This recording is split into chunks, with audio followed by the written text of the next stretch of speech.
Alibaba 40 चोर की कहानी वर्टिकल बार। सालों पहले फारस देश में अलीबाबा और कासिम नाम के दो भाई रहते थे। पिता की मृत्यु के बाद से दोनों भाई मिलकर अपने पिता का व्यापार संभालते थे। बड़ा भाई कासिम बहुत लालची था। उसने धोखे से पूरा व्यापार हथिया कर अलीबाबा को घर से निकाल दिया। इसके बाद अलीबाबा किसी बस्ती में जाकर अपनी पत्नी के साथ झोपड़ी में गरीबी की जिंदगी व्यतीत करने लगा। वह रोजाना जंगल जाकर लकड़ियां काट कर लाता और बाजार में उन्हें बेचकर जैसे कैसे घर का गुजारा चलाता था। एक दिन अलीबाबा ने जंगल में लकड़ी काटते समय 40 घुड़सवार को वहां आते हुए देखा। सभी घुड़सवार के पास धन की पोटली और खंजर थे। यह देखकर वह समझ गया था कि ये सभी चोर हैं। अलीबाबा एक पेड़ के पीछे छिपकर उन्हें देखने लगा। तभी सभी घुड़सवार एक पहाड़ के पास जाकर खड़े हो गए। तभी चोरों के सरदार ने पहाड़ी के सामने खड़े होकर बोला, खुल जा सिमसिम। इसके बाद पहाड़ में से एक गुफा का दरवाजा खुला। सारे घुड़सवार उस गुफा के अंदर चले गए। अंदर जाकर उन्होंने बोला, बंद हो जा सिमसिम, और गुफा का द्वार बंद हो गया। यह देख अलीबाबा दंग रह गया। कुछ देर बाद वो दरवाजा फिर से खुला और उसमें से वो सभी घुड़सवार निकले और वहां से रवाना हो गए। अलीबाबा यह जानने को बेताब हो गया कि आखिर इस गुफा में क्या है और वो सब यहाँ क्या कर रहे थे। इसके बाद उसने गुफा में जाने का फैसला किया। वह उस पहाड़ के सामने गया और बार बार चोरों के सरदार के शब्द बोलने लगा, खुल जा सिमसिम, खुल जा सिमसिम। गुफा का दरवाजा खुल गया। अलीबाबा गुफा के अंदर गया और उसने देखा कि वहां सोने की गिन्नियां, अशर्फियां, गहने आदि रखे थे। चारों तरफ खजाना ही खजाना था। यह सब देखकर उसकी खुशी का ठिकाना नहीं था। उसे मालूम हो गया था कि वो चोर सारा चोरी का सामान यहाँ आकर छुपाते हैं।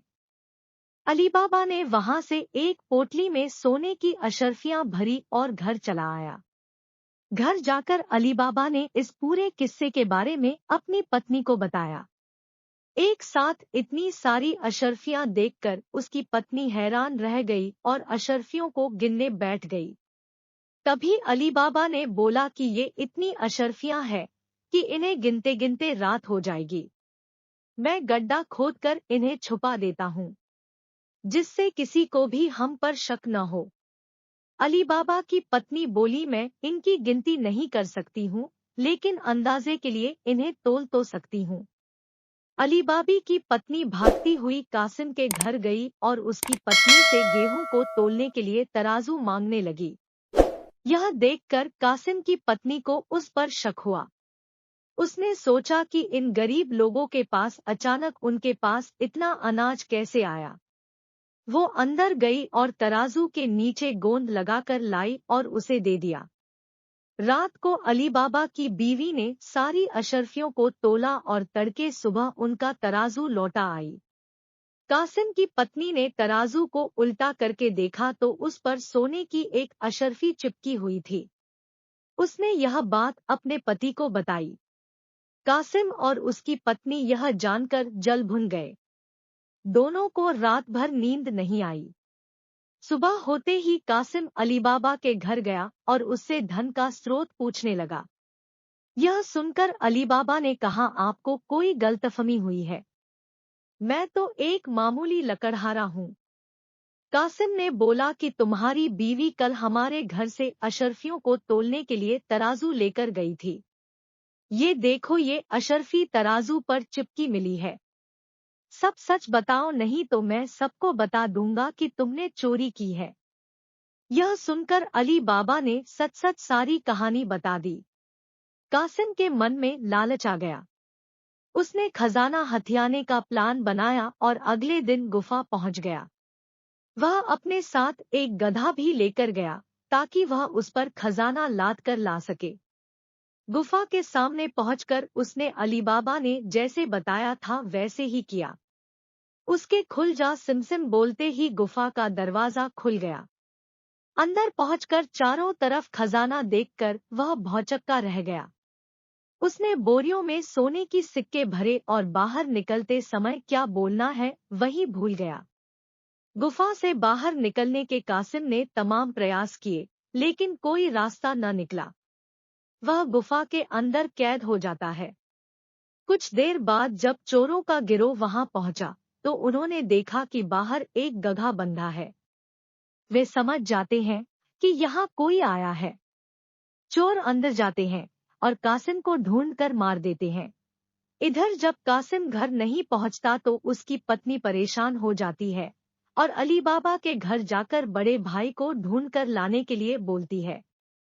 अली बाबा ढूंढता हुआ गुफा के पास पहुंचा तो वहां उसने भाई के गधे को घास चरते हुए देखा।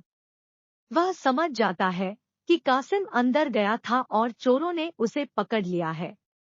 अली बाबा जब गुफा के अंदर गया तो उसे कासिम की लाश मिली। अली बाबा लाश को घर लाता है और बिना किसी को बताए प्राकृतिक मौत घोषित करके उसका अंतिम संस्कार कर देता है। कासिम की पत्नी के कहने पर अली बाबा और उसकी पत्नी कासिम का व्यापार संभालने लगते हैं और उसके साथ रहने लगते हैं। वहीं जब चोर गुफा में आते हैं और कासिम की लाश नहीं देखते तो समझ जाते हैं कि खजाने का राज किसी और को भी पता है। वह गांव में जाकर पता लगाते हैं कि कुछ दिनों में किसके घर में मौत हुई है। चोरों को अली बाबा का घर मिल जाता है। चोर ने उसके घर के बाहर क्रॉस का निशान लगा दिया, जिससे रात के समय उन्हें उसका घर समझने में आसानी हो। वहीं अली बाबा ने जब अपने घर के बाहर क्रॉस का निशान देखा तो वह समझ गया कि चोरों ने घर का पता लगा लिया है। उसने वैसा ही निशान सबके घर के बाहर लगा दिया।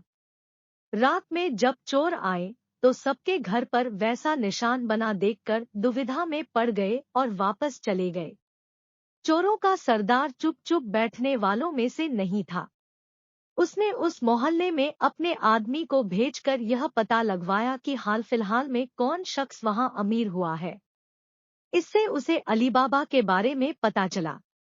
उसने उसका घर अच्छे से पहचाना और रात के समय में तेल व्यापारी बनकर उसके घर पहुंचा। वह अपने साथ तेल के 40 पीपों को लेकर गया, जिसमें 39 में चोर और एक पीपा में तेल था। उसने सोचा कि रात में जब सब सो जाएंगे तो वो सब मिलकर अली बाबा को मार देंगे। उसने अली बाबा से दोस्ती की और रात को उसके घर पर ठहरने की इजाजत मांगी। अली बाबा ने उसको खाना खिलाया और रात को रुकने की इजाजत दे दी। अली बाबा की पत्नी को तेल के व्यापारी पर शक हुआ। उसने सारे पीपों को खटखटा कर देखा और वह समझ गई कि एक पीपा में तेल है और बाकी में आदमी है। उसने तभी एक तरकीब निकाली। उसने तेल वाले पीपे से तेल निकाला और गर्म कर बाकी पीपों में डाल दिया। सारे चोरों की मौत हो गई। रात में जब सरदार ने चोरों को निकलने का इशारा किया तो एक भी चोर बाहर नहीं निकला।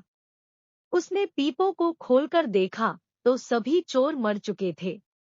यह देखकर वह इतना डर गया कि अपनी जान को बचाने के लिए वह तुरंत वहां से भाग गया। सुबह अली बाबा की पत्नी ने ये सारी बात अली बाबा को बताई, जिसे जानकर वह बहुत खुश हुआ। अब उन 40 चोरों के सारे खजाने का अकेला मालिक अली बाबा था। वह देश का सबसे अमीर शख्स बन गया था और खुशी खुशी अपनी बीवी बच्चों के साथ रहने लगा। कहानी से सीख: लालच मनुष्य का दुश्मन है। लालच करने से सब काम खराब हो जाते हैं।